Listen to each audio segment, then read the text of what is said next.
بسم اللہ الرحمن الرحیم۔ ہمیں آج سورہ حج کی آیت نمبر 71 سے اپنے سبق کا آغاز کرنا ہے۔ سورہ حج سورہ نمبر 22۔ اعوذ باللہ من الشیطان الرجیم، بسم اللہ الرحمن الرحیم۔ وَيَعْبُدُونَ مِن دُونِ اللَّهِ، اور یہ عبادت کرتے ہیں اللہ کے علاوہ، مَا لَمْ يُنَزِّلْ بِهِ سُلْطَانًا، ان کی کہ جس کے بارے میں اس نے اللہ نے کوئی دلیل، کوئی سند نہیں اتاری۔ وَمَا لَيْسَ لَهُمْ بِهِ عِلْمٌ، اور نہ ہی ان کو ان کے بارے میں کوئی علم ہے۔ یہ اب سورہ حج کا اختتام ہے۔ یہ سورہ مبارکہ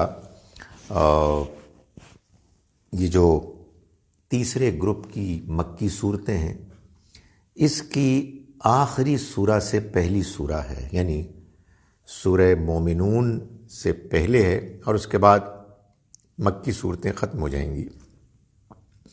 اس میں قریش کے لوگوں کو خطاب کیا گیا ہے، اور آپ یوں سمجھیے کہ بالکل آخری موقع پر ان کو یہ کہا جا رہا ہے کہ جو رویہ تم اختیار کیے ہوئے ہو اس کی کوئی بنیاد نہیں ہے۔ تم اپنی ضد پر اڑے ہوئے ہو، اور تم اب اللہ کی پکڑ سے دور نہیں ہو۔ تم نے اللہ کے گھر کی حقیقت کو بھی بالکل ضائع کر دیا، وہ گھر کے جو توحید کے لیے، توحید کی علامت کے طور پر انسانوں کے لیے ایک مرکزی حیثیت کے طور پر اس کو اللہ تعالیٰ نے عبادت کا مقام قرار دیا تھا، اور تم نے اس کی اس حیثیت کو، یعنی توحید پر مبنی ہونے کی حیثیت کو برباد کر دیا۔ شرک میں تم مبتلا ہو گئے، اور تم اب ہمارا پیغام، آخری پیغام براہ راست تمہارے سامنے پیش کیا جا رہا ہے، ہمارے اس بندے کے ذریعے کہ جو تمہارے ہی اس معاشرے کے ایک فرد ہیں، اور فرد ہی نہیں ہیں بلکہ گلے سرسبد ہیں، جو گلدستہ پھولوں کا ہے، اس کے سب سے زیادہ نمایاں پھول ہیں، وہ سب سے غیر معمولی ان کی اخلاقی حیثیت ہے، کردار کی حیثیت ہے، مگر تم نے ان کے لائے ہوئے پیغام کا انکار کر دیا۔ اور اب معلوم ہوتا ہے کہ بات وہاں تک پہنچ گئی ہے کہ جس کے بعد اب اس کے سوا کچھ نہیں ہو سکتا کہ ہمارے پیغمبر تمہارے سامنے آخری اعلان کرنے کے بعد توحید تمہیں چھوڑ کر چلے جائیں، یعنی جس کو کہتے ہیں نا ہجرت و برات، تم سے لا تعلقی کا اظہار کریں اور اس بستی کو چھوڑ کے چلے جائیں، جس کے بعد تم پر عذاب نازل ہو جائے۔ یہ اس سورہ مبارکہ کا مضمون ہے، اور اگلی سورہ مبارکہ کا بھی۔ دونوں جوڑا اس طرح سے ہیں کہ اس میں گویا کہ اس بات کا اعلان کیا جا رہا ہے کہ یہ قریش کے لیڈرز، ان کا خاتمہ اب آیا ہی چاہتا ہے، it's just round the corner. اگلی سورہ مبارکہ میں اس بات کا اعلان ہے کہ وہ اہل ایمان کے جو اللہ کے پیغمبر کے ساتھی ہیں، جو اعلیٰ کردار، اعلیٰ اوصاف کے ساتھ متصف ہیں یعنی اس کے حامل ہیں، وہ اوصاف، وہ خوبیاں، وہ ایٹریبیوٹس ان میں موجود ہیں، وہ اب کامیاب ہو کے رہیں گے۔ یہ خدا کا فیصلہ ہے۔ چنانچہ اللہ تعالیٰ فرما رہے ہیں کہ وَيَعْبُدُونَ مِن دُونِ اللَّهِ، یہ عبادت کرتے ہیں اللہ کے سوا، مَا لَمْ يُنَزِّلْ بِهِ سُلطانًا، ان کی کہ جن کے بارے میں اس نے کوئی دلیل سند نازل نہیں کی۔ یعنی انسان اگر اللہ کے علاوہ کسی اور کو اس کی اس کائنات کے چلانے میں، اس کے فیصلوں میں، آگے چل کے حساب کتاب میں جو نتائج نکلنے ہیں، ان نتائج میں مؤثر ہونے میں، افیکٹو ہونے میں کوئی رول ادا کر سکتے ہیں، تو یہ فیصلہ تو اللہ کو کرنا چاہیے، یہ بات تو اللہ کو بتانی چاہیے کہ ہاں اگرچہ کہ یہ میرا سارا راج ہے، میری سلطنت ہے، لیکن میں نے یہ لوگ اپوائنٹ کیے ہیں جن کو اگر کوئی اپروچ کرے اور ان کو خوش کر لے تو میں ان کی بات مان لوں گا۔ تو اللہ تعالیٰ فرماتے ہیں کہ یہ ان کی عبادت کر رہے ہیں اللہ کو چھوڑ کر جن کے بارے میں اللہ نے کوئی سند، کوئی ایویڈنس، ثبوت نازل نہیں کیا۔ وَمَا لَيْسَ لَهُم بِهِ علم، اور نہ ہی ان کے بارے میں ان کے پاس کوئی اور علم ہے، کوئی دلیل، کوئی عقلی بات کہ جو کنونس کرے کہ بھائی ان کے اللہ کے ساتھی ہونے کے سوا بات ہی سمجھ میں نہیں آ سکتی۔ حقیقت واقعہ یہ ہے کہ بات اس کے بالکل الٹ ہے کہ خدا کی ایک واضح کمانڈ، اس کے واضح جو سلطنت کے اوپر حیثیت ہے، راج ہے، اس کو کچھ لوگ آ کے ڈسٹرب کریں، وہ اپنی بات بھی منوائیں، تو پھر کام کیسے چلے گا؟ یہ کیسے ہو سکتا ہے کہ خدا اپنی خدائی پہ کر چلا رہا ہے، اپنی سلطنت کو چلا رہا ہے، لیکن کچھ اور لوگ بھی ہیں کہ جو اس کی سلطنت کے چلانے میں کچھ حصے دار ہیں، اللہ سے بالکل انڈیپینڈنٹ، ایسے کہ اللہ کو چھوڑ کر ان کو بھی اپروچ کیا جا سکتا ہے۔ تو اللہ تعالیٰ نے فرمایا کہ ان کے پاس کوئی علم، کوئی دلیل، کوئی ثبوت نہیں ہے۔ وَمَا لِلظَّالِمِينَ مِن نَصِيرٍ، اور ان ظالموں کا کوئی مددگار نہیں ہوگا۔ یعنی یہ بیوقوف لوگ یہ سمجھتے ہیں کہ جن کو یہ اپروچ کر رہے ہیں، پوج رہے ہیں، یہ ان کے آخرت میں مددگار بنیں گے، ایسا نہیں ہوگا۔ آخرت میں ان کا کوئی مددگار نہیں ہوگا۔ یہی ٹریجڈی ہے۔ اصل میں معاملہ یہ ہے کہ جب آپ دیکھی ہوئی دنیا میں آپ کوئی فیصلہ کرتے ہیں تو آپ کو ایک ایڈوانٹیج ہوتی ہے کہ آپ چیزیں دیکھ رہے ہیں، معاملات آپ کے سامنے ہیں، آپ کے پاس کچھ دلائل ہیں، کچھ سند، آرگومنٹس ہیں۔ ایک وہ دنیا کی جس کو آپ نے دیکھا ہی نہیں ہے، اس کے بارے میں آپ کو اللہ کی طرف سے پیغام کے ذریعے سے کنفرمیشن ملی ہے کہ اس کو وہ چلا رہا ہے کہ جو اس کائنات کا بنانے والا ہے، وہی مالک ہے، وہی سلطنت چلا رہا ہے۔ تو کوئی انسان یا انسانوں کا گروہ یہ مفروضہ گڑھ لے، ایزیوم کرے کہ اس کے علاوہ اوروں کو بھی اختیار حاصل ہے، تو بھائی کوئی دلیل ہونی چاہیے نا، کوئی اس کا ثبوت ہونا چاہیے، یا اللہ خود سے بیان کرے یا ایک ایسی سالڈ ان چیلنجبل آرگومنٹ ہو عقلی کہ آدمی اس کو ڈینائی نہ کر سکے۔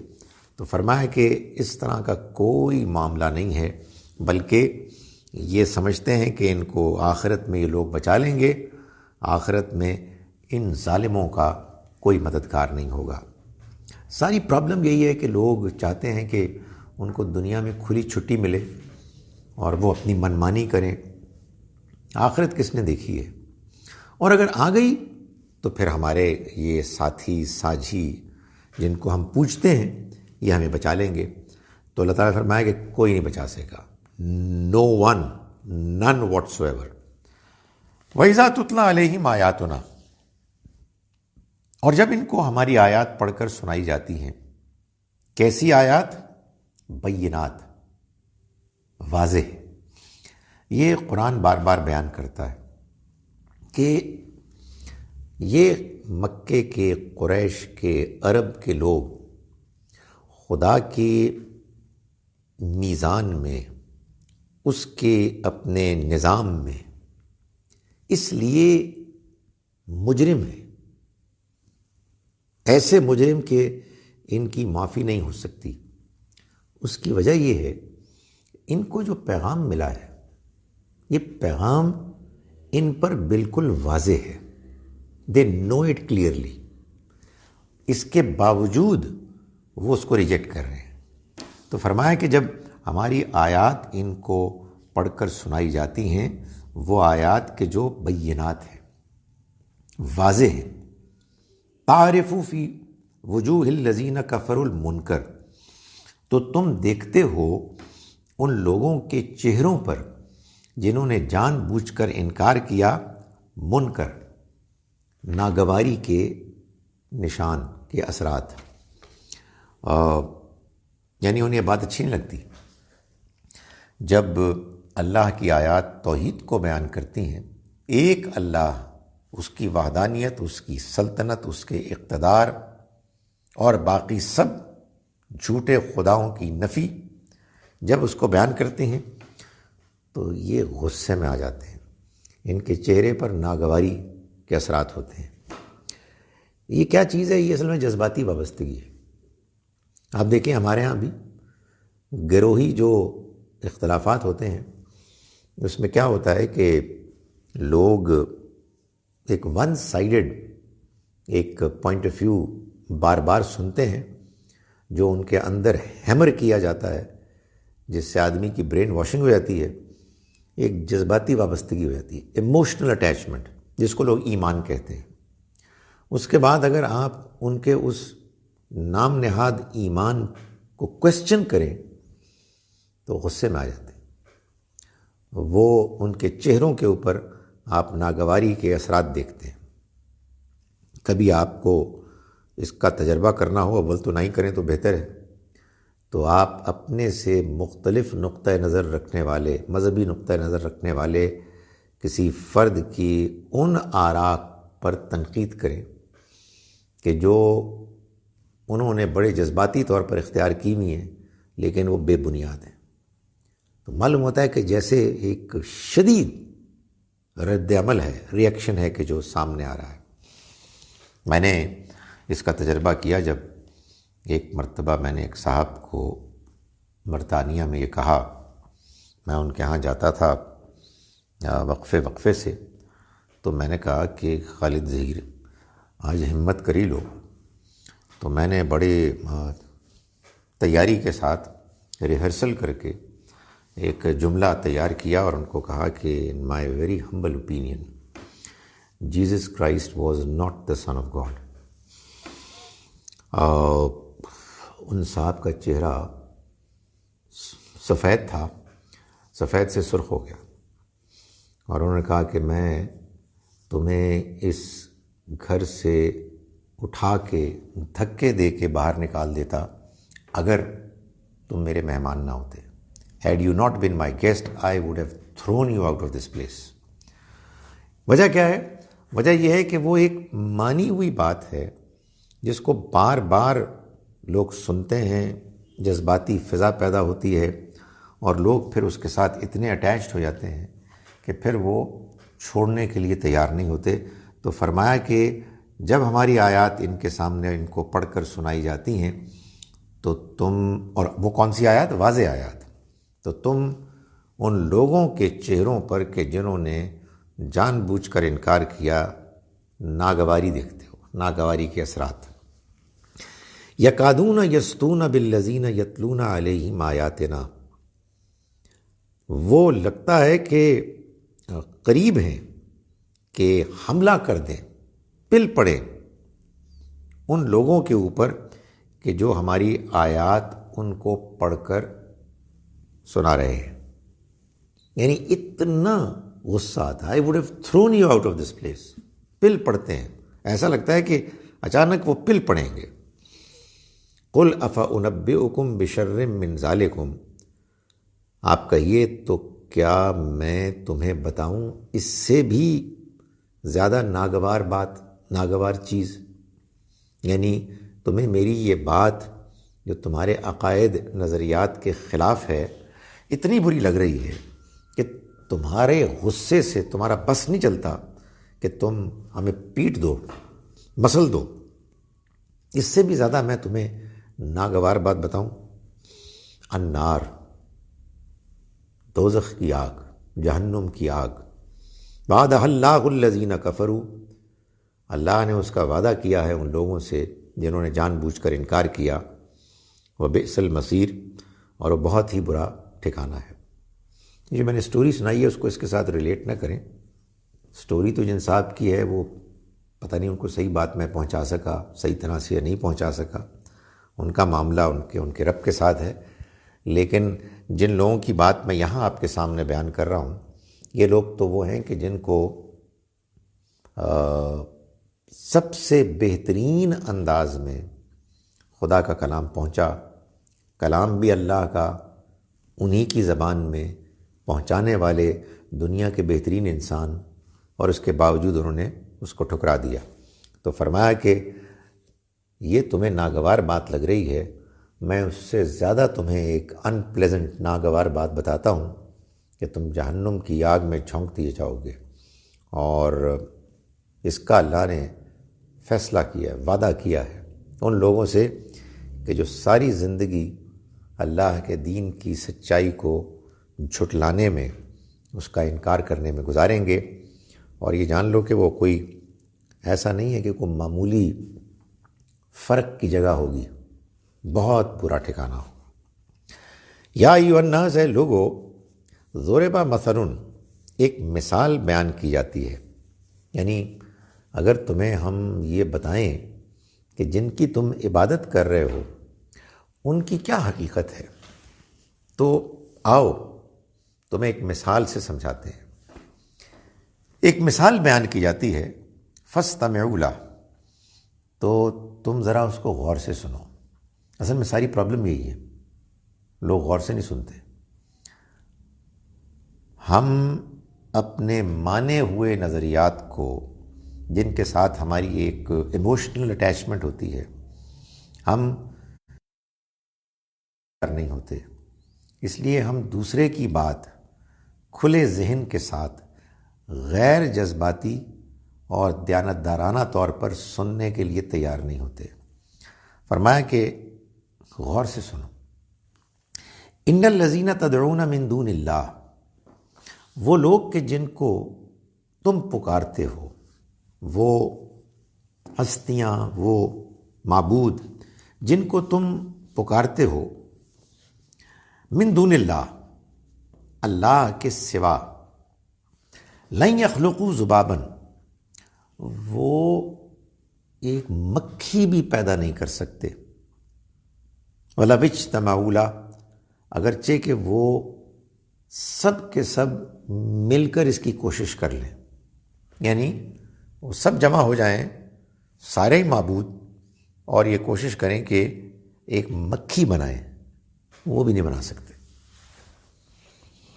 مزید سنو، وَإِن يَسْلُبْهُمُ الذُّبَابُ، اور اگر وہ مکھی چھین لے ان سے شیئن، کوئی چیز، یعنی وہ جو کھانا تم ان کے سامنے رکھتے ہو نا، وہ حلوے، مانڈے، زردے اور معلوم کیا کیا چیزیں بنا کے اپنے خیال میں یہ سوچ کے کہ یہ ان کو پسند ہیں، یا جن کی یہ نمائندگی کر رہے ہیں ان کو یہ پسند ہیں، تو اگر کوئی مکھی ان کے سامنے سے کوئی چیز اٹھا کے لے جائے، لا یستنقذوہ منہ، تو وہ اس کو چھڑا بھی نہیں سکتے اس سے. ننھی سی مکھی، تم اس کو بنا بھی نہیں سکتے، وہ آئی بن بناتی ہوئی اور تمہارے کھانے میں سے کچھ اٹھا کے لے جائے، وہ اسے چھڑا بھی نہیں سکتے۔ ضعف الطالب والمطلوب، کتنے ہی کمزور بودے ہیں طالب چاہنے والے، والمطلوب اور وہ کہ جن کو یہ چاہتے ہیں، یعنی یہ چاہنے والے جو عبادت کر رہے ہیں یہ بھی کتنے بیکار بودے اور کمزور ہیں، اور وہ کہ جن کی وہ عبادت کر رہے ہیں مطلوب، وہ بھی کتنے بودے ہیں۔ یعنی مطلب یہ ہے کہ یہ کس کام کے ہیں بھائی؟ اللہ کو چھوڑ کے تم نے ان کو جو اپنا معبود بنا لیا ہے، تو کوئی وجہ ہونی چاہیے نا، تمہارے کام آنے چاہیے، تمہاری ضرورتیں ان کو پوری کرنی چاہیے۔ آدمی ہم لوگ کمزور ہیں تو ہمیں ایک اللہ چاہیے، وہ اللہ موجود ہے، ہم اپنی کمزوری میں اس کو پکارتے ہیں، ہم کہتے ہیں خدایا اس بیماری کو جو ہم سب پر لٹکی ہوئی ہے اس کو دور کر دے۔ ہم اس کو اسٹرانگ مانتے ہیں، ہر چیز پر قدرت رکھنے والا مانتے ہیں، تو ہم اس کو پکارتے ہیں۔ تم اس کو چھوڑ کے ایسوں کو پکار رہے ہو جن کی یہ حقیقت ہے کہ وہ ایک ننھی سی مکھی بھی نہیں بنا سکتے۔ ایک طرف وہ کہ جس نے پوری کائنات کو بنایا، ایک طرف یہ کہ جو ایک ننھی سی مکھی بھی نہیں بنا سکتے۔ اور سوچو حد ہو گئی کہ وہ مکھی تمہارے سامنے کے کھانے کو اٹھا کے لے جائے تو تم اس سے وہ بھی نہیں چھین سکتے۔ تو کیا بیکار لوگ ہو تم، مطلب واٹ نان سینس۔ یعنی تمہارا یہ کیا انتخاب ہے؟ بندے کا کوئی انتخاب ہو، کوئی بھائی بات بنے، کوئی دلیل ہو، کوئی ادھر بھی کوئی آرگومنٹس ہوں ادھر بھی آرگومنٹس ہوں، تو ایبسلیوٹلی نو آرگومنٹ، نان سینسیکل بات ہے جس میں تم مبتلا ہو۔ فرمایا کہ وما قدر اللہ حق قدرہ، انہوں نے اللہ کی قدر نہیں کی جیسا کہ اس کی قدر کرنے کا حق تھا۔ یعنی یہ جو شرک میں مبتلا ہوئے ہیں اس کی وجہ یہی ہے، اور حقیقت یہ ہے کہ شرک میں مبتلا ہونے کی وجہ یہی ہوتی ہے کہ اللہ کو اپریشیٹ نہیں کیا جاتا جیسا کہ اللہ کو اپریشیٹ کرنے کا حق ہے۔ مانگنا ہے تو اللہ سے مانگنا ہے، لیکن آدمی کہتا ہے کسی اور سے بھی مانگنا چاہیے، پتہ نہیں اللہ سنتا بھی ہے کہ نہیں سنتا۔ تب کیا ہوا؟ اللہ کی قدر نہیں کی، اور اس کے بعد کسی اور کے در پر چلے گئے اپنے آپ کو ذلیل کرنے کے لیے۔ آخرت میں اللہ کیا پتہ اس کو کیا تفصیلات ہیں، تو اگر کسی کو کہہ کے ہم کچھ سفارش کروا لیں گے کر لے گا وہ، ظاہر ہے کہ اس کے یہاں وہ انصاف تو نہیں ہو سکتا نا، کیسے ہو سکتا ہے؟ مانگتے ہیں ہم اس سے تو تب بھی مسئلہ ہے، آخرت کا سوچتے ہیں اس کے بارے میں تب بھی مسئلہ ہے، گناہ کرتے ہیں تو سوچتے ہیں کہ اب کسی اور کا سہارا لے لیں گے تو چھپ چھپا جائیں گے۔ یہ اندازہ نہیں کرتے کہ خدا رحمان و رحیم ہے، اس کے آگے توبہ کریں، اگر سچی توبہ کریں گے وہ معاف کر دے گا۔ تو غرض یہ کہ یہ جو شرک کا گورکھ دھندا ہے یہ اصل میں ہوتا ہی اس لیے ہے کہ لوگ اللہ کی قدر نہیں کرتے، وہ اس کو وہ حیثیت نہیں دیتے جیسی کہ اس کی حیثیت ہونی چاہیے، جیسے کہ اس کی ویلیو ہے، جیسا کہ وہ حقیقت میں ہے۔ یعنی وہ سب کچھ سنتا ہے، سب لوگوں کی دعائیں سن کر ان کا جواب، ان کا جو مطالبہ ہے اس کو جانتا ہے اور اپنی حکمت کے ساتھ اس کو پورا کرتا ہے۔ وہ آخرت میں کسی کے ساتھ زیادتی نہیں ہونے دے گا، لیکن یہ نہیں ہو سکتا کہ جو میرٹ پہ پورا نہ اترے تو محض کسی کے ساتھ تعلقات کی وجہ سے وہ انسان کی تمام تر پور پرفارمنس کے باوجود اس کو کامیاب کر دے۔ اور اللہ تعالیٰ ہے کہ جو مغفرت کرنے والا ہے، بشرطے کہ آدمی ایڈمٹ کرنے کے لیے تیار ہو۔ فرمایا ان اللہ لقوی عزیز، اللہ بہت قوت والا ہے، بہت زبردست ہے، غالب ہے، ہر چیز کا کنٹرول اس کے ہاتھ میں ہے۔ اس لیے بڑا برا فیصلہ کیا انہوں نے قدر ہی نہیں کی اللہ کی، جیسے کہ اللہ کی قدر کرنے کا حق تھا۔ فرمایا کہ اللہ یستفی من الملائکۃ رسلا ومن الناس، اللہ چن لیتا ہے، یستفی چن لیتا ہے، یہ وہی لفظ ہے جس سے کہ پھر بنا مصطفیٰ، جو چنے گئے، کہتے ہیں نا محمد مصطفیٰ، محمد مجتبی صلی اللہ علیہ وسلم، یعنی جو چن لیے گئے۔ تو اللہ یستفی، اللہ چن لیتا ہے، من الملائکتی، فرشتوں میں سے، رسولن، رسول یعنی پیغام پہنچانے والے، ومن الناس، اور انسانوں میں سے بھی اللہ ان کا انتخاب کرتا ہے۔ یعنی کہنے کا مطلب یہ ہے کہ تم اللہ کی ناقدری کر کے فرشتوں کو اپنا معبود بناتے ہو، جن کے پھر تم نے بت بنائے ہوئے ہیں ان کی نمائندگی کے لیے، ان کو سمبولیکلی ایڈریس کرنے کے لیے۔ تو یہ جان لو کہ یہ جتنے بھی فرشتے ہیں یہ خود سے تو کچھ نہیں کرتے، ان کا انتخاب اللہ کرتا ہے۔ اللہ ہے کہ جو ان کو احکام دیتا ہے کہ جن پر کہ ان سے توقع ہوتی ہے کہ وہ ان کو امپلیمنٹ کریں، خود سے ان کے پاس کوئی اختیار نہیں ہے۔ فرمایا کہ یہ معاملہ اللہ فرشتوں سے کا بھی کرتا ہے، رسولوں کا بھی کرتا ہے۔ کوئی اگر رسولوں میں سے کسی کے بارے میں یہ غلط فہمی رکھتا ہے کہ ان کو خوش کر کے آپ اللہ سے بچ جائیں گے، یا وہ بھی مشکل کشاں ہیں، وہ بھی دینے والے ہیں، تو یہ غلط فہمی دور کر دیں۔ اللہ فرشتوں سے بھی اور انسانوں میں بھی انتخاب کرتا ہے، اور وہ ہے کہ جو فیصلہ کرتا ہے۔ ان اللہ سمیع بصیر، اور اللہ سننے والا اور دیکھنے والا ہے، یعنی وہ اس کی خدائی میں شریک نہیں ہے، بلکہ اللہ تو خود دیکھتا بھی ہے اور سنتا بھی ہے۔ سو تم اگر دعا کرو گے تو تمہاری دعا سنے گا، تم کوئی عمل کرو گے تو تمہارے عمل کو وہ دیکھتا ہے۔ تو جا کہاں رہے ہو؟ کسی اور کے پاس تم کیسے جا رہے ہو؟ تمہارے پاس بیسس کیا ہے؟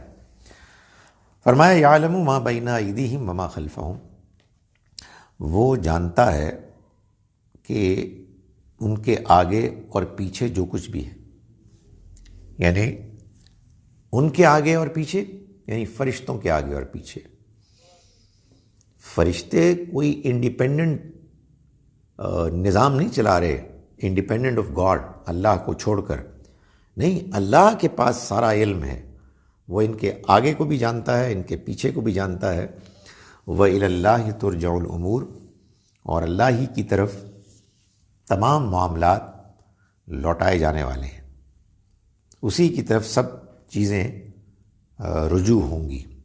سو اور کسی کے پاس نہیں ہوں گی، کسی کو کوئی اختیار نہیں ہوگا۔ یہ اللہ تعالیٰ نے واضح کر دیا اور یہ بتا دیا کہ کوئی چیز بھی خدا تعالیٰ سے بالا تر نہیں ہے۔ کوئی چنانچہ اللہ کے سامنے یہ بات کہنے والا نہیں ہو سکے گا کہ میں جانتا ہوں اے خدایا، آپ نہیں جانتے۔ نہیں، خدا سب کچھ جانتا ہے، اس لیے خدا دنیا میں بھی وہی ہے کہ جو سنتا ہے اور پھر دیتا ہے، چاہے دے کسی کو حکم دے کے یا خود براہ راست دے، اور وہی ہے کہ جو آخرت میں بھی فیصلہ کرے گا، اور وہ فیصلہ انڈیپینڈنٹلی ہوگا۔ یہ نہیں ہے کہ کوئی پیغمبر، کوئی اولیاء، کوئی فرشتے، کوئی جنات وہ فیصلوں پر میں اثر انداز ہوں گے۔ یا ایھا الذین آمنوا ارکعوا واسجدوا واعبدوا ربکم وافعلوا الخیر لعلکم تفلحون۔ ایمان والو تم رکوع کرو، سجدے کرو اور اپنے رب کی بندگی کرو اور نیکی کے کام کرو تاکہ تم فلاح پاؤ۔ یہ اب آخر میں اللہ تعالیٰ نے یہ فرما دیا کہ اب ختم ہو گیا ان کا دور، یعنی جیسے سورہ بقرہ میں اللہ تعالیٰ نے بتایا کہ بنی اسرائیل کا دور ختم ہو گیا، یہاں یہ بتایا کہ یہ اب قریش کا دور ختم ہو گیا۔ جاء الحق وزہق الباطل، حق آ گیا اور باطل نابود ہو گیا۔ ان الباطل کان زہوقا، اور باطل تو غائب ہونے، نابود ہونے کے لیے تھا، اس کا تو نتیجہ یہی نکلنا تھا۔ تو اب اللہ تعالیٰ اس سورہ مبارکہ کے آخر میں مسلمانوں کو خطاب کر کے فرما رہے ہیں کہ دیکھو اب تمہارا دور شروع ہو رہا ہے، اپنی حیثیت کو سمجھو، اپنی ذمہ داریوں کے بارے میں آگاہ ہو اور صحیح رویہ اختیار کرو، یعنی رکوع کرو، سجدے کرو، یعنی جھک جاؤ اللہ کے آگے۔ ظاہر ہے کہ یہ نماز کے ارکان ہیں، تو بعض اوقات جب اللہ تعالیٰ یہ بتانا چاہتے ہیں کہ بھائی نماز پڑھو اور یہ کہتے ہیں کہ رکوع کرو، سجدہ کرو، تو گویا کہ نماز کی روح بیان ہو رہی ہے۔ جھک جاؤ اللہ کے سامنے، رکوع کرو، سجدہ کرو۔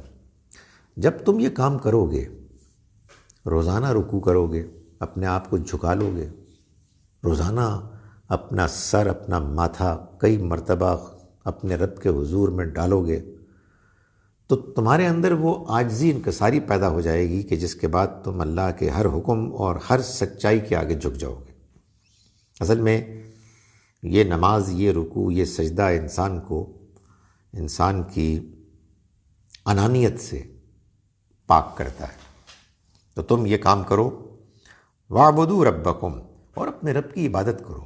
یقیناً نماز بھی اللہ کی عبادت ہی ہے، لیکن اس کا ذکر تو رکوع و سجود میں ہو گیا۔ اب یہ فرمائے کہ زندگی اس کی عبادت میں گزارو، یعنی تم اس کو رب مان کے عاجزی اور انکساری کے ساتھ زندگی گزارو اور اس کے احکام پر عمل کرو۔ وَافْعَلُوا الْخَيْرَ لَعَلَّكُمْ تُفْلِحُونَ، اور اچھائی کے کام کرو تاکہ تم فلاح پاؤ، یعنی تم اللہ کی عبادت کرو، نماز، روزہ، حج، زکوٰۃ پورا کرو، دوسرے احکام جو زندگی میں اس نے تمہیں دیے ہیں ان کو بجا لاؤ، اور اس کے علاوہ بھی نیکی کے کام جو اضافی نفلی نیکی ہیں ان کو بھی تم اختیار کرو تاکہ تم فلاح پاؤ۔ یہاں آپ کو قرآن مجید میں لکھا ہوا ملے گا السجدہ، اور عام طور پر لکھا ہوا ہوگا السجدہ عند الشافعی، امام شافعی کے نزدیک یہ سجدہ ہے، باقی ائمہ کے نزدیک اس پہ سجدہ نہیں ہے۔ اس سے خود معلوم ہوا کہ یہ کوئی ایسی چیز نہیں ہے کہ جو اللہ کے دین میں طے شدہ ہے، یہ اصل میں نبی اکرم صلی اللہ علیہ وسلم کے ان سجدہ کرنے کے اعمال کو سامنے رکھ کے کہا گیا ہے کہ جو آپ نے بعض اوقات بعض نمازوں میں بعض آیات کے رسپانس میں اسپونٹینیس سجدے کیے۔ فرمایا وَجَاهِدُوا فِي اللَّهِ حَقَّ جِهَادِهِ، اور جہاد کرو اللہ کے راستے میں جیسے کہ اس کے راستے میں جہاد کرنے کا حق ہے، یعنی تمہارے سامنے اب ایک اعلان ہونے والا ہے، تمہیں ایک اہم ذمہ داری کے منصب پر سپرد کرنے کا اب اللہ فیصلہ سنانے والا ہے۔ چنانچہ جب تمہیں اپنا وہ منصب، اپنی وہ ذمہ داری سمجھ میں آ جائے، تم اس سے آگاہ ہو جاؤ، تو اس ذمہ داری کو پورا کرنے کے لیے تم ایڑی چوٹی کا زور لگا دو، اس کے راستے میں جد و جہد کرو، اسٹرائیو کرو، اسٹرگل کرو۔ کتنا؟ حق کا جہادی، جتنا کہ اس کے راستے میں جہاد کرنے کا حق ہے، یعنی مطلب ہے کہ as best as you can, جتنا ایک تمہارے لیے ممکن ہے۔ فرمایا هو اجتباکم، اس نے تم کو چن لیا۔ ابھی میں نے گزارش کی تھی نا، یستفی، استفا، یہ بالکل اسی سے ملتا جلتا دوسرا لفظ ہے اجتبا، مصطفیٰ، مجتبا۔ هو اجتباکم، اس نے تم کو چن لیا ہے۔ کن کو؟ یہ ابھی واضح ہو جائے گا۔ وما جعل علیکم فی الدین من حرج، اور اس نے تمہارے اوپر دین میں کوئی تنگی نہیں رکھی، یعنی تم سے پہلے جو امت تھی بنی اسرائیل، وہ اس مقام پر فائز تھے، وہ تھے کہ جو وہ ذمہ داری ادا کر رہے تھے کہ جس کا ذکر ابھی ہم کرنے والے ہیں، مگر ان کے ہاں شریعت کی ذمہ داریاں سخت تھیں۔ اللہ نے تمہارے لیے اس میں دین میں وہ سختی نہیں رکھی۔ اب ان کے ہاں کیوں سختی تھی؟ ایسا معلوم ہوتا ہے کہ ان کے ہاں اللہ کے پیغمبر بار بار آ رہے تھے، گویا کہ وہ اللہ کی براہ راست سپرویژن میں تھے، اور ان سے اس بات کا تقاضا کیا جا رہا تھا کہ وہ اللہ کے راستے کو اختیار کریں اور اس میں کوئی کوتاہی نہ کریں۔ چنانچہ دائیں بائیں وہ اللہ کے پیغمبر اللہ کا پیغام سناتے ہوئے ان کو نظر آتے تھے۔ فرمایا کہ مسلمانوں، تمہارے معاملے میں ہم نے یہ نہیں کیا۔ ملت ابیکم ابراہیم، یہ تمہارے باپ ابراہیم کی ملت ہے، یعنی اس نے تمہارے لیے تمہارے باپ ابراہیم کی ملت، اس کے دین کو پسند کیا۔ تو معلوم ہوا کہ یہ اللہ نے چن لیا بنی اسماعیل کو، پہلے اس نے چنا تھا بنی اسرائیل کو کوئی 2000 سال تک۔ یہ وہ انتخاب ہے کہ جس کا ذکر سورہ آل عمران کی آیت نمبر 33 میں 33، جس میں وہی لفظ استعمال ہوا ہے، ان اللہ اصطفیٰ آدم، اللہ نے چن لیا آدم کو، و نوحن، اور نوح کو، و آل ابراہیم، اور ابراہیم کی اولاد کو، و آل عمران علی العالمین، اور عمران کی اولاد کو تمام جہان والوں پر۔ عمران کی اولاد یہ اصل میں مسیح علیہ السلام کے نانا کا ذکر ہے، اس لیے کہ آگے مسیح علیہ السلام کا ذکر آ رہا تھا جو کہ ابراہیم کی اولاد میں سے تھے، بنی اسرائیل میں سے تھے۔ لیکن اللہ نے اس بات کا فیصلہ کیا کہ اس دنیا میں پہلے تو وہ بھیجے گا رسولوں کو انڈیویجول، یعنی ایک رسول ہوں گے جو ایک قوم کے پاس جائیں گے اور وہ ان کو اللہ کا پیغام سنائیں گے، قوم مان لے گی تو کامیاب ہو گئی، انکار کیا تو ان پر عذاب آ جائے گا۔ یہ انڈیویجول رسولوں کے آنے کا سلسلہ جاری رہا ابراہیم علیہ السلام تک۔ ابراہیم علیہ السلام کے آنے کے بعد اللہ نے ابراہیم علیہ السلام کے خاندان کو چن لیا، چنانچہ فرمایا کہ ان اللہ اصطفیٰ آدم و نوحن و آل ابراہیم، اور ابراہیم کی اولاد اس کو چن لیا۔ ابراہیم کی اولاد کیا ہے؟ ابراہیم علیہ السلام کے 2 نمایاں بیٹے ہوئے، بڑے بیٹے اسماعیل علیہ السلام اور چھوٹے بیٹے اسحاق علیہ السلام۔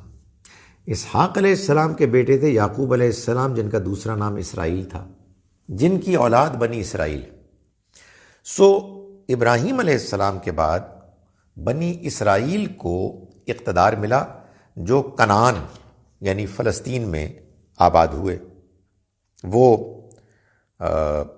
ابراہیم علیہ السلام کی بیوی سارہ علیہ السلام کی اولاد تھے، ان کو وہاں آباد کیا، اور ان کی دوسری بیوی ہاجرہ علیہ السلام کو آباد کیا مکے میں، یعنی ان کی اولاد کو۔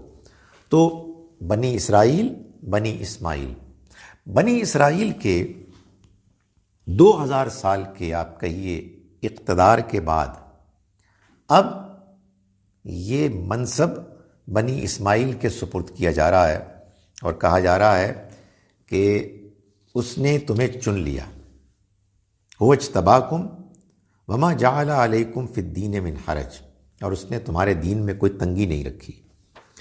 ملت ابیکم ابراہیم، یہ تمہارے باپ ابراہیم کا دین ہے۔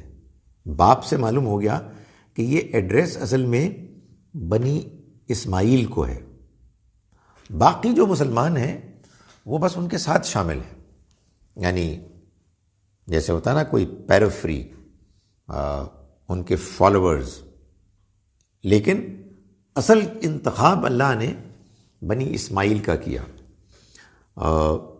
ہوا سماکم المسلمین، اسی نے تمہارا نام مسلم رکھا۔ وہ نام کہ جب وہ دعا کر رہے تھے، وہ اور ان کے بیٹے اسماعیل علیہ السلام اللہ کے گھر کو بناتے ہوئے، ربنا جعلنا مسلمین لک، اے اللہ تو ہمیں بنا، اے ہمارے رب ہمیں بنا اپنا فرما بردار، و امتم مسلمۃ لک، اور ایک امت جو تیری فرما بردار ہو۔ سو یہ انہوں نے دعا کی تھی، اور اس دعا کو جب اللہ نے قبول کیا تو ان کا وہی نام رکھا، یعنی مسلم، فرما بردار۔ من قبل و فی ھذا، اس سے پہلے اور اس میں بھی، یعنی اس سے پہلے بھی ان کی جو ملت، ان کے جو سارا خاندان تھا اس کا نام مسلم ہی تھا، اور اس قرآن میں بھی یہی نام ہے، یعنی جب اس بعد میں آنے والی امت کا ذکر آتا تو ان کو اسی نام سے پکارا جاتا۔ ویسے تمام پیغمبروں کے ماننے والے مسلمان ہی تھے، مسلم تھے، یعنی اللہ کے فرما بردار۔ یہ جو اللہ نے انتخاب کیا کہ تمہیں چن لیا، کیوں چنا؟ فرمایا کہ لیکون الرسول شہیداً علیکم، تاکہ رسول تم پر گواہی دے، وَتَكُونُوا شُهَدَاءَ عَلَى النَّاسِ، اور تم لوگوں کے سامنے گواہی دو۔ کس چیز کی گواہی؟ دین کی گواہی، یعنی یہ دین جو تم کو دیا گیا ہے تم نے اس پر عمل کرنا ہے، تم نے اس کا بہترین نمونہ بننا ہے، تم نے اس کو پھر لوگوں کے سامنے پیش کرنا ہے۔ تو تبلیغ نہیں کہا کہ تم لوگوں کے سامنے دین کو پیش کرو یا تبلیغ کرو، تم ان کے سامنے گواہی دو۔ جب تم یہ گواہی دینے کے منصب پر فائز ہوگے تو دو میں سے ایک کام ہوگا، یا تم اس گواہی کو دو گے سنجیدگی اور خلوص کے ساتھ، تو اللہ بقیہ قوموں کو تمہارے آگے لا کر گرا دے گا اور تم غالب آ جاؤ گے، تمہیں کچھ نہیں کرنا پڑے گا، تم اپنا کام کرو گے اور خدا اپنا کام کرے گا۔ لیکن اگر تم اپنا کام ٹھیک طرح سے نہیں کرو گے تو تم انہی قوموں کے ہاتھوں پٹ جاؤ گے، ذلیل ہوگے، رسوا ہوگے، بھیک مانگو گے۔ تو دونوں صورتوں میں بہرحال تم گواہی دو گے۔ یعنی یہ گواہی کس چیز کی گواہی ہے؟ یہ گواہی ہے اصل میں قیامت میں اللہ کے حساب کتاب اور اس کی جواب دہی کی۔ دنیا میں انسان آخرت کو ماننے کے لیے اس لیے تیار نہیں ہوتے کہ وہ کہتے ہیں جی کہ کدھر یار، کون سی آخرت، دنیا میں لوگ ذلیل ہوتے ہیں، کوئی پوچھنے والا نہیں ہوتا، اتنے غریب لوگ ہیں، کوئی ان کو روٹی نہیں دیتا، اور کہاں کوئی خدا آتا ہے، کوئی نہیں آتا۔ یہ بس بڑی اچھی سٹوریز ہیں جو تم نے بنائی ہوئی ہیں، اس سے تم بعض مذہبی لوگوں کو کچھ اطمینان مل جاتا ہے، باقی ہونا ہوانا کچھ بھی نہیں ہے، سب ایسے ہی چل رہا ہے الٹا۔ تو خدا تعالیٰ یہ کہتا ہے کہ نہیں، یہ تو میں نہیں کروں گا کہ میں یہاں آ کے انٹرفیئر کروں اور اس دنیا کا نظام میں براہ راست چلانا شروع کر دوں اور لوگوں کی آزادی کو سلب کر لوں۔ ایسا ہوگا تو پھر امتحان ہی نہیں ہوگا، تو یہ تو نہیں میں نے کرنا۔ یہاں تو مجھے آزمائش کے لیے لوگوں کو آزاد چھوڑنا ہے، اور لوگوں کی تکالیف، پریشانیاں، دوسری طرف مظالم، ان سب کو مجھے برداشت کرنا ہے۔ البتہ اس بات کو واضح کرنے کے لیے کہ آخرت ایک ریالٹی ہے، جواب دہی ایک حقیقت ہے، اللہ نے پہلے رسولوں کو بھیجا اور اس کے بعد ابراہیم علیہ السلام کی اولاد کا انتخاب کیا، اور ان کے ذریعے سے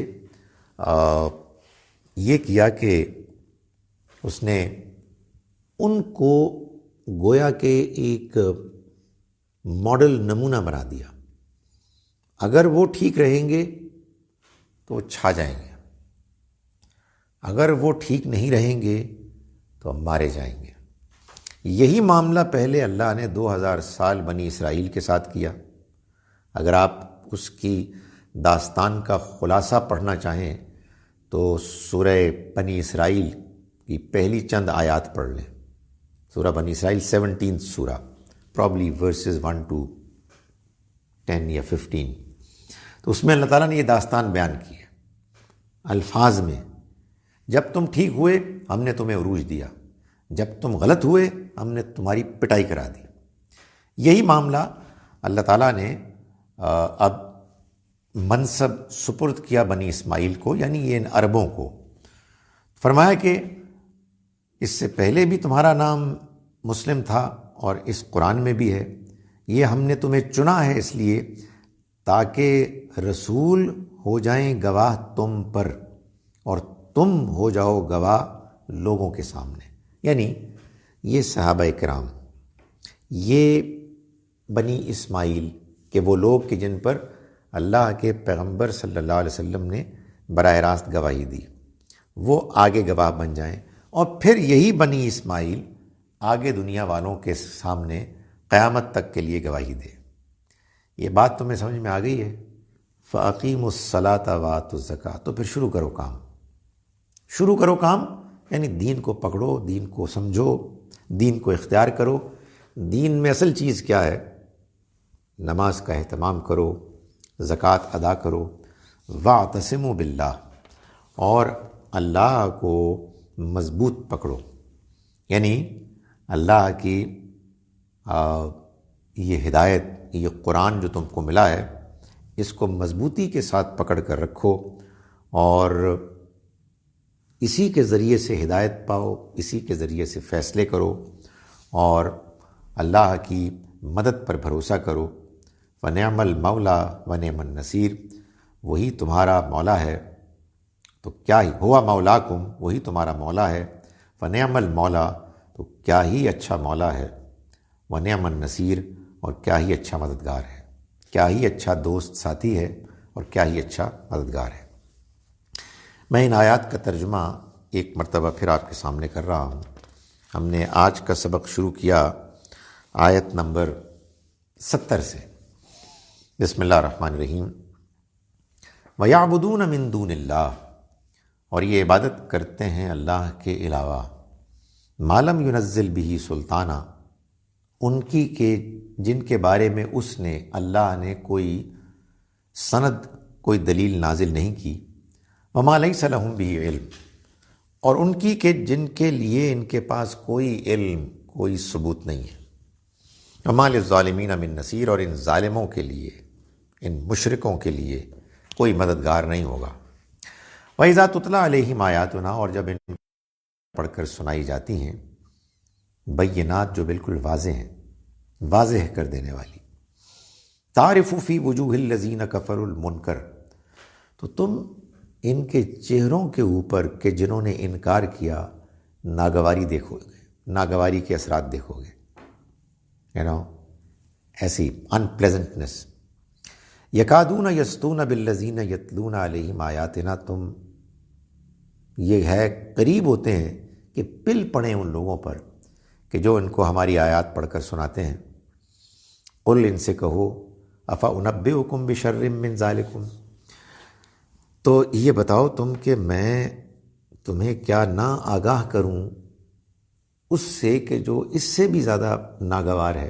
یہ چیز تو تمہیں بہت ناگوار ہے، اس سے بھی زیادہ ایک ناگوار چیز ہے جس کو تم فیس کرنے والے ہو، النار، جہنم کی آگ۔ وعدہ اللہ الذین کفروا، اللہ نے وعدہ کیا ہے اس کا ان لوگوں سے کہ جو جان بوجھ کر انکار کرتے ہیں، وبئس المصیر، اور بہت برا ٹھکانہ ہے۔ یا ایھا الناس، لوگو، ضرب مثل، ایک مثال بیان کی جاتی ہے، فاستمعوا لہ، تو اس کو دھیان سے سنو۔ ان الذین تدعون من دون اللہ، وہ لوگ کہ جن کو تم اللہ کے سوا پکارتے ہو، لن یخلقوا ذبابا، وہ ایک مکھی بھی نہیں بنا سکتے، ولو اجتمعوا لہ، چاہے وہ سارے کے سارے اس مقصد کے لیے جمع کیوں نہ ہو جائیں۔ وَإِن يَسْلُبْهُمُ الذُّبَابُ، اور اگر، یعنی جس کو وہ بنا نہیں سکتے، وہ چھین کر لے جائے ان سے شیئن، کوئی چیز، یعنی کوئی ان کے کھانے پینے کی چیز، لا یستنقذوہ منہ، تو وہ اسے ریکور نہیں کر سکتے۔ ضعف الطالب والمطلوب، بہت ہی بودے ہیں جو طالب ہیں، جو ان کے چاہنے والے ہیں، والمطلوب، اور وہ کہ جو چاہے گئے، جن کو طلب کیا گیا۔ ما قدر اللہ حق قدرہ، انہوں نے اللہ کی قدر نہیں کی جیسے کہ اس کی قدر کرنے کا حق تھا۔ ان اللہ لقوی عزیز، اللہ یقیناً قوت والا ہے، زبردست غالب ہے۔ اللہ یصطفی من الملائکۃ رسلا، اللہ ہے کہ جو چنتا ہے فرشتوں میں سے بھی رسول، یعنی پیغام پہنچانے والے، ومن الناس، اور انسانوں میں سے بھی۔ ان اللہ سمیع بصیر، یقیناً اللہ سننے والا، دیکھنے والا ہے۔ یعلم ما بین ایدیہم وما خلفہم، وہ جانتا ہے جو کچھ بھی ان کے آگے ہے، ان فرشتوں کے، اور جو کچھ ان کے پیچھے ہے۔ وإلی اللہ ترجع الامور، اور اللہ ہی کی طرف تمام معاملات لوٹائے جائیں گے۔ یا ایھا الذین آمنوا، اے ایمان والو، ارکعوا واسجدوا واعبدوا، رکوع کرو، سجدے کرو، اور عبادت کرو ربکم، اپنے رب کی، وافعلوا الخیر، اور نیکی کے کام کرو، لعلکم تفلحون، تاکہ تم فلاح پاؤ۔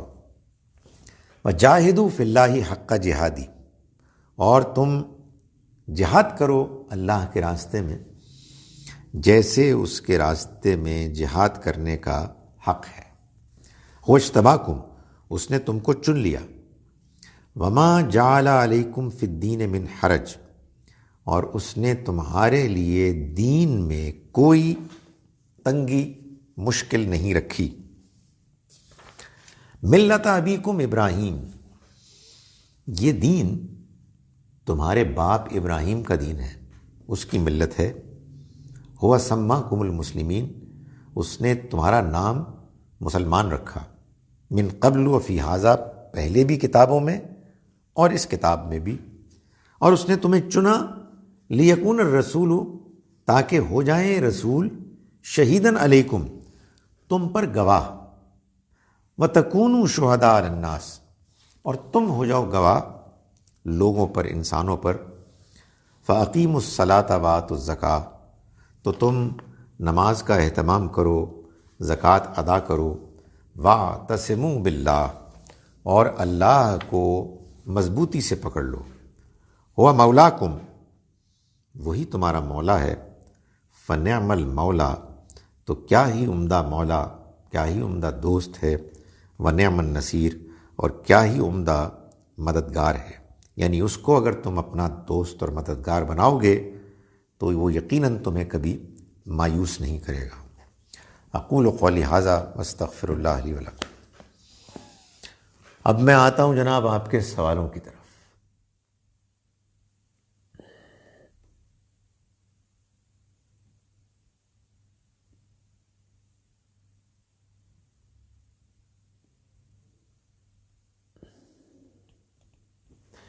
If the non-Muslims have not received the message of the Quran, then who is responsible for their ignorance? Please clarify. اب یہ تو اللہ ہی فیصلہ کرے گا.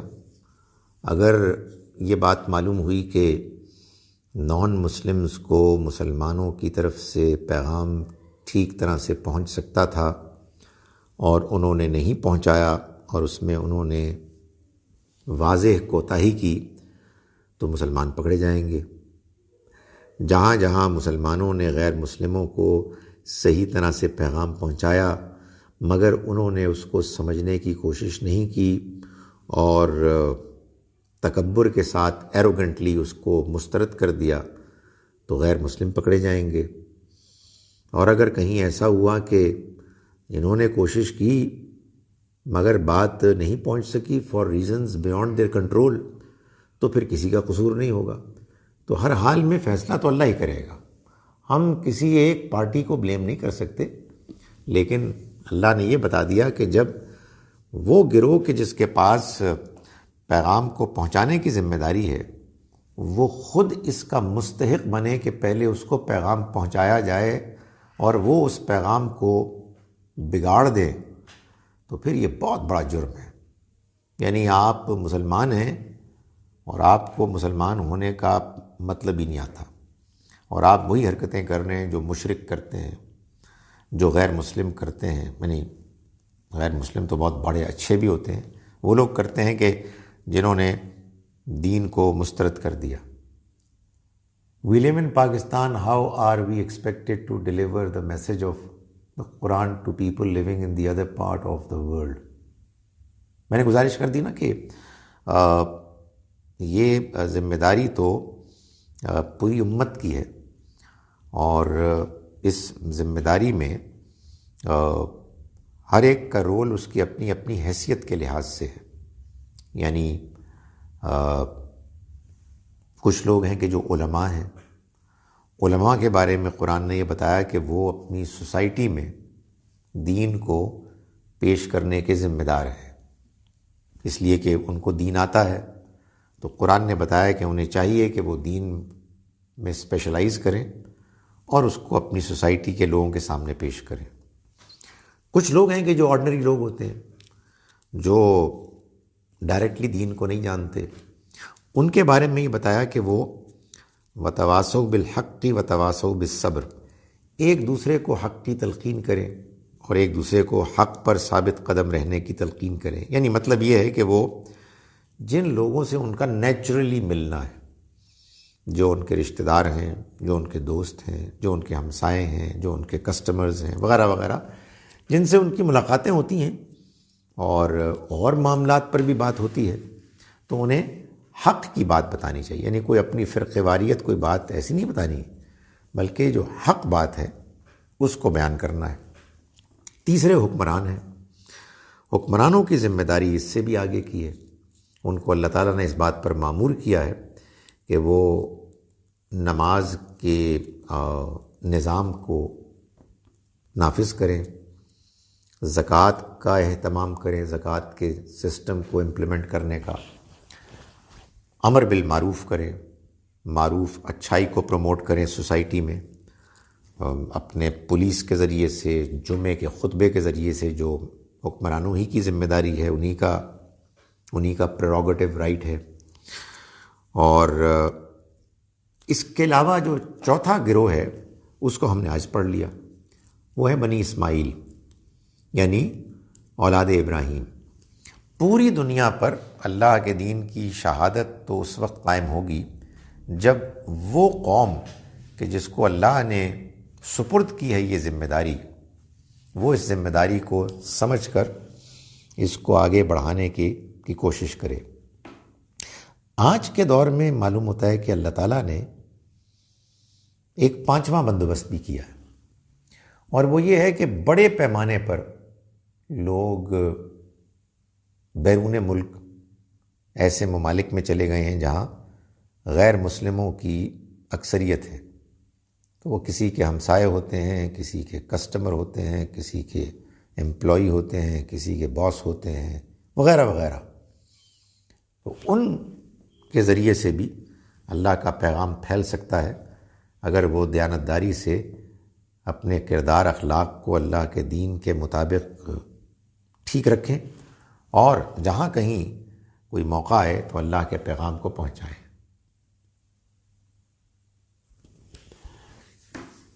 جو ہاتھ کسی کی مدد کے لیے اٹھے ہیں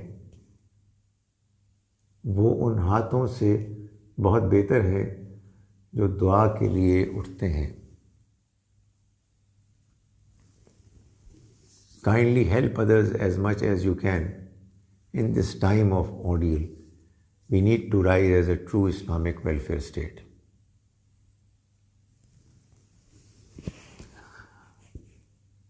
Among present group of Bani Israel, they consider a newborn to be of their community only if its mother is a Jew, even if his father is not. While according to Allah's arrangements, it's totally otherwise. And are they Bani Israel even today? میں نے گزارش کی نا کہ بنی اسرائیل کا دور تو ختم ہو گیا. بنی اسرائیل تو اس منصب سے معزول کر دیے گئے کہ جو منصب ان کو 2000 سال تک حاصل رہا. اب آپ یوں سمجھیے کہ قیامت تک وہ ایک ریٹائرمنٹ کی زندگی گزار رہے ہیں، اور وہ اس لیے گزار رہے ہیں کہ وہ بنی اسماعیل میں شامل ہونے کے لیے تیار نہیں ہیں، اور بنی اسماعیل ان کو ٹھیک طرح سے دعوت نہیں دے رہے. ورنہ تو خدا کی اسکیم کے مطابق ہونا یہ چاہیے تھا کہ بنی اسرائیلی بھی ہمارے نان عربس کی طرح مسلمان ہوتے اور اس مشن میں شامل ہو جاتے. تو اب وہ جو کچھ بھی کر رہے ہیں ظاہر ہے وہ اللہ کے ہاں جواب دہ ہیں اپنی انڈرسٹینڈنگ کے مطابق، کہ جو ان کو حاصل ہے، جتنی انڈرسٹینڈنگ وہ سمجھتے ہیں کہ اللہ کے دین کے مطابق ہے. لیکن میں نے گزارش کی نا کہ قرآن نے تو اعلان کر دیا کہ جناب اب آپ کا دور ختم ہو گیا. یہی وجہ ہے کہ بنی اسرائیلی یہودی نبی صلی اللہ علیہ وسلم کے، مسلمانوں کے اور اسلام کے مخالف بن گئے، بجائے اس کے کہ وہ اس سچائی کو لوگوں کے، دنیا والوں کے سامنے پیش کرتے. اس لیے کہ ان کو یہ بات معلوم تھی کہ خدا کی اسکیم یہی ہے کہ وہ اپنا ایک اور پیغمبر بھیجے گا. تو ان پیغمبر کے آنے کے موقع پر ان سے توقع تو یہ تھی کہ وہ آگے بڑھ کر ان کو ویلکم بھی کریں گے اور ان کا ساتھ بھی دیں گے اور ان کے پیغام کو پروموٹ بھی کریں گے. یہ قرآن مجید نے بیان کیا کہ پھر جو ان کو پر ایمان لائے گا فَعَزَّرُوهُ، اور ان کی عزت کرے گا، وَنَصَرُوهُ، اور ان کی مدد کرے گا، وَاتَّبَعُوا الَّذِي، اور وہ اس نور کو فالو کریں گے کہ جو ان کے ساتھ نازل ہوا. وہی لوگ ہیں کہ جو ان بنی اسرائیلیوں میں سے کامیاب ہوں گے. کیا قرآن مجید میں 5 نمازوں کا بیان ہے؟ نہیں، قرآن مجید میں 5 نمازوں کا بیان نہیں ہے، کوئی ضرورت بھی نہیں تھی. اس کی وجہ یہ ہے کہ اللہ نے صرف دین قرآن مجید ہی میں نہیں دیا ہم کو، بلکہ نبی اکرم صلی اللہ علیہ وسلم کی سنت میں بھی دیا ہے. یعنی سائملٹینیسلی دونوں کام چل رہے تھے. بلکہ سچی بات ہے سنت پہلے سے موجود تھی، یعنی حج تو پہلے سے ہو رہا تھا. تو قرآن کو آ کے یہ نہیں بتانا پڑا کہ آئیے ہم آپ کو حج سکھاتے ہیں. قرآن کو بس یہ بتانا ہوا کہ حج کرو، بلکہ وہ حج میں رکاوٹیں تھیں، ان رکاوٹوں کو دور کرو. کہیں بدعتیں ہو گئی تھیں. اسی طرح سے وہ نماز تو پہلے سے چلی آ رہی تھی.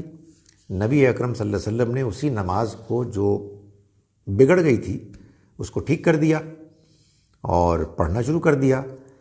قرآن نے کہا کہ یہ نماز پڑھو. کون سی؟ یہ جو پیغمبر پڑھ رہے ہیں. حد یہ ہے کہ قرآن میں تو کہیں کوئی ڈسکرپشن نہیں ہے. اللہ تعالیٰ نے حضور کی جو نماز ہے، جو آپ نے قرآن ہی کی طرح تمام مسلمانوں کو دے دی، اور تمام مسلمان اس نماز، اور ہم جانتے ہیں کہ وہ آج بھی پڑھتے ہیں، تو اس نماز کے بارے میں یہ کہا، مثال کے طور پہ سمجھانے کے لیے، دیکھو یہ جو تم کو گھروں میں یہ تمہارے ملازمین ہوتے ہیں اور بچے ہوتے ہیں، یہ بھی 3 ایسے پرائیویسی کے اوقات ہیں جن میں یہ تمہارے کمروں میں بغیر اجازت کے داخل نہیں ہو سکتے۔ ان اوقات کو ڈسکرائب کرتے ہوئے فرمایا کہ ان میں سے ایک وقت ہے من قبل صلاۃ الفجر، فجر کی نماز سے پہلے، اور ایک ہے من بعد صلاۃ العشاء، عشاء کی نماز کے بعد۔ تو بندہ پوچھے کہ یا اللہ،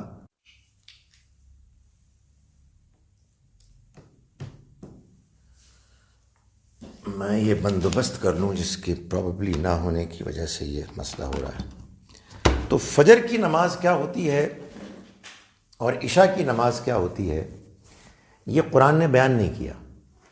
کیوں؟ اس لیے کہ بھائی ہو رہی تھی، ایوری بڈی نیو اٹ۔ تو قرآن صرف اللہ کا دین نہیں ہے، بلکہ قرآن اور سنت سے مراد حدیث نہیں ہے، وہ دینی اعمال کہ جو نبی صلی اللہ علیہ وسلم کہ نماز پڑھو، یہ نہیں ہے کہ آؤ ہم تمہیں نماز سکھاتے ہیں۔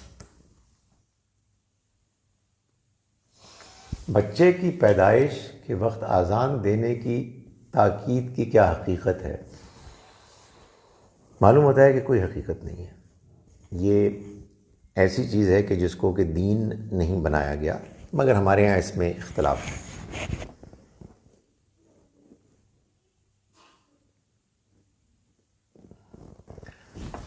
بہت سی چیزیں ہماری عقل سے باہر ہوتی ہیں زندگی میں، اس میں اللہ کی حکمت کو کیسے سمجھا جا سکتا ہے؟ ایسے سمجھا جا سکتا ہے کہ آپ ان چیزوں کی حکمت کو سمجھیں کہ جو اس نے سمجھا دی، اس کے دین کو سمجھیں، اس کے دین کی تعلیمات کو سمجھیں، دینی تعلیمات کے پیچھے جو حکمتیں، آرگومنٹس ہیں، ان کو سمجھیں۔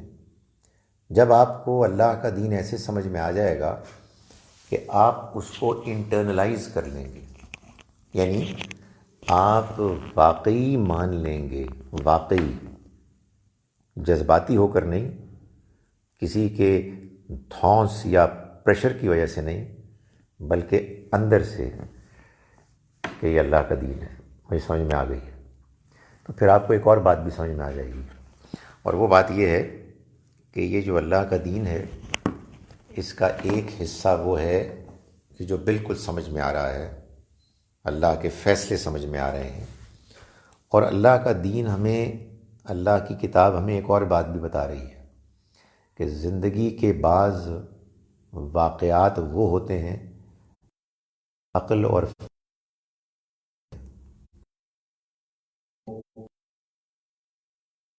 کہ ہم اس اللہ پر بھروسہ کریں، کیے چلے جائیں کہ جس کو ہم نے سمجھ کے مانا ہے، جس نے اپنے آپ کو سمجھا کے منوایا ہے، جس کے دین کو ہم نے جان لیا ہے، ہم اس پر مطمئن ہو گئے ہیں، وہ اب یہ کہہ رہا ہے کہ تم میرے حکیم ہونے پر، وائز ہونے پر بھروسہ کرو، اور یہ مطمئن رہو کہ میں جو کچھ بھی کرتا ہوں ٹھیک کرتا ہوں۔ تو پوری چیز کو آپ سمجھیں گے تو انشاءاللہ پھر آپ کو مسئلہ نہیں ہوگا۔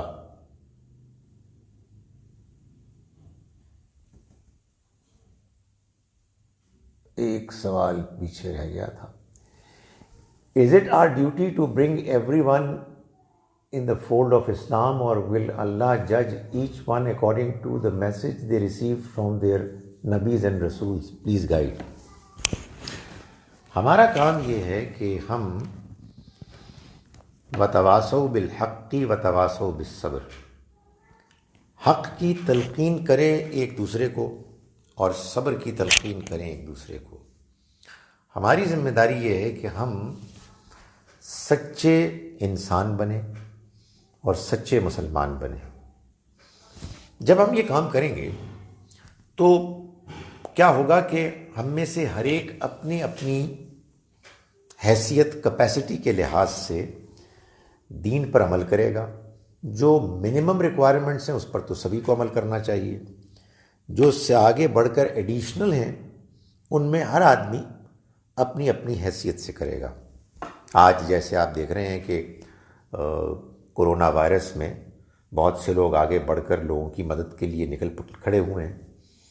اللہ نے ان کو توفیق دی ہے. اللہ تعالی ہم سب کو بھی توفیق دے. بڑے بڑے زبردست لوگ ہیں. ابھی ہم نے ایک پیغام بھی پڑھا جس پیغام میں اس بات کو کی اپیل کی گئی ہے اور میں اس کو انڈورس کرتا ہوں. اور جو زمانے ہیں ان میں بعض لوگ ہیں کہ جو زیادہ دین پڑھ لیں گے ان کو اللہ نے بیان کرنے کا، بول کر، لکھ کر، ملاقات کر کے زیادہ کیپیسٹی صلاحیت دی ہے. جب کسی کے پاس یہ کیپیسٹی آ جاتی ہے تو وہ پھر نیچرلی یہ کام کرتا ہے. کوئی کام ان نیچرلی نہیں کرنا چاہیے کہ جی میں نے تبلیغ کرنی ہے، میں نے سب کو بتانا ہے. بھئی آپ کیا بتائیں گے سب کو؟ پہلے آپ خود تو سمجھ لیں. 2 سوال کیے اگلے نے تو آپ زمین پر لیٹ جائیں گے اور سانس اکھڑ جائے گا آپ کو کہ یہ کیا اس نے میرے ساتھ بدتمیزی کی، اس کا میرے پاس جواب بھی نہیں ہے. سو ہر آدمی کو اپنے اپنے لمٹس، اپنی اپنی کیپیسٹی کے لحاظ سے دین کو سمجھنا ہے اور اس کو اختیار کرنا ہے اور اس کو آگے پھیلانا ہے. ہاں البتہ یہ ضرور ہے کہ جو عام لوگ ہیں ان کو اللہ نے جہاں اور بہت ساری ذمہ داریاں سونپی ہیں، مثلا یہ ایک ذمہ داری ہے ہم سب کی کہ ہم ہر حال میں سچائی کا ساتھ دیں. ہم کو سچ کے ساتھ ہونا ہے. ہم مسلمان یہ افورڈ نہیں کر سکتے کہ ہم ایسے اندھے بن کر متعصب، پریجڈسڈ ہو جائیں کہ ہم کسی ایک کے پیچھے آنکھیں بند کر کے چل پڑیں اور انصاف کا دامن ہاتھ سے جانے دیں. نہیں، ہمیں کونوا قوامین بالقسط شہداء للہ. اللہ کا حکم ہے کہ تم اللہ کے گواہ بن کر انصاف کے قائم کرنے والے بن جاؤ، اگرچہ کہ اس کے نتیجے میں تمہارے اپنے مفادات پر زد پڑے، تمہارے والدین کے مفادات پر زد پڑے، تمہارے رشتہ داروں کے مفادات پر زد پڑے. یہی بات اللہ تعالیٰ نے فرمائی ہے ایک اور جگہ پر کہ تم اللہ کے گواہ بن کر انصاف کو قائم کرنے والے بن جاؤ، اگرچہ کہ اس کے نتیجے میں تمہارے دشمن ہی کو فائدہ کیوں نہ پہنچے. تو ایک یہ ذمہ داری ہے ہم سب کی، دین کو مانیں، دین پر عمل کریں، ایک دوسرے کو حق کی تلقین کریں، حق پر ثابت قدم رہنے کی تلقین کریں اور انصاف کے علم بردار بن جائیں. اسی طرح سے ایک اور ذمہ داری بھی ہے کہ جہاں کہیں بھی ہم یہ دیکھیں کہ کوئی دین کی ایسی خدمت ہو رہی ہے کہ جو آپ ضروری سمجھتے ہیں، آپ سمجھتے ہیں کہ یہ ایک بڑا امپورٹنٹ دین کا ایک پہلو ہے، ایک ایسپیکٹ ہے کہ جو اگنور ہو رہا ہے اور ایک بندہ یا کچھ لوگ کر رہے ہیں. یعنی معاشرے میں، سوسائٹی میں مسجد نہیں تھی تو ایک بندہ کہتا ہے میں مسجد بنا رہا ہوں، تو پھر اللہ تعالیٰ فرماتے ہیں کہ تم نصرت دین کرو، دین کی مدد کرو. یعنی جو دین کا کوئی کام کر رہا ہے تم اس کام میں اس کے معاون، مددگار بن جاؤ. تو یہ بھی ایک ذمہ داری ہے.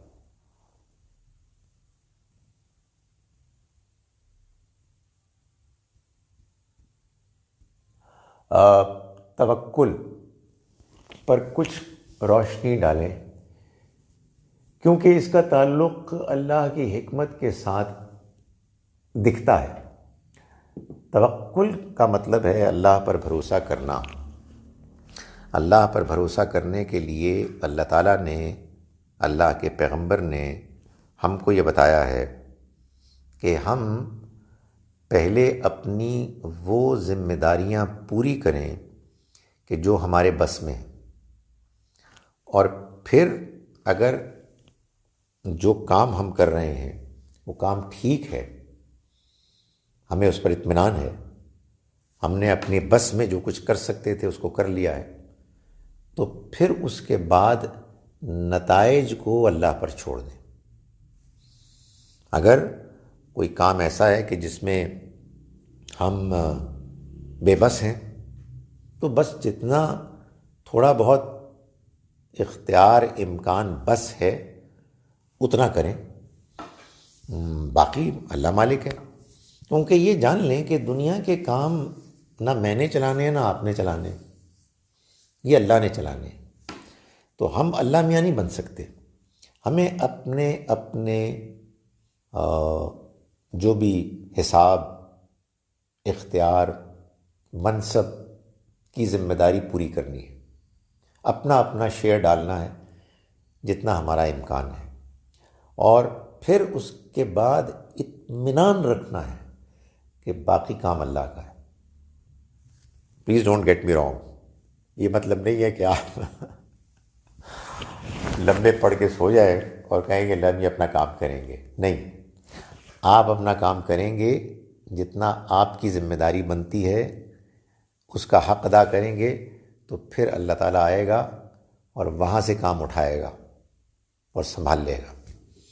یہ جو وہ اس کام کو اٹھا کے سنبھالے گا، یہ ہے اصل میں اس پہ بھروسہ، جس کو کہ نبی صلی اللہ علیہ وسلم نے اس شاندار ارشاد میں اس کو واضح فرمایا کہ جب کسی نے پوچھا کہ جی وہ میں اونٹ پہ آیا ہوں تو کیا وہ اونٹ کو میں نے چھوڑ دیا ہے، اللہ کے بھروسے پہ ٹھیک کیا ہے؟ تو آپ نے فرمایا کہ اعقلھا، اس کو باندھو، ثم توکل، پھر توکل کرو، بھروسہ کرو۔ اقول قولی ھذا واستغفر اللہ لی ولکم۔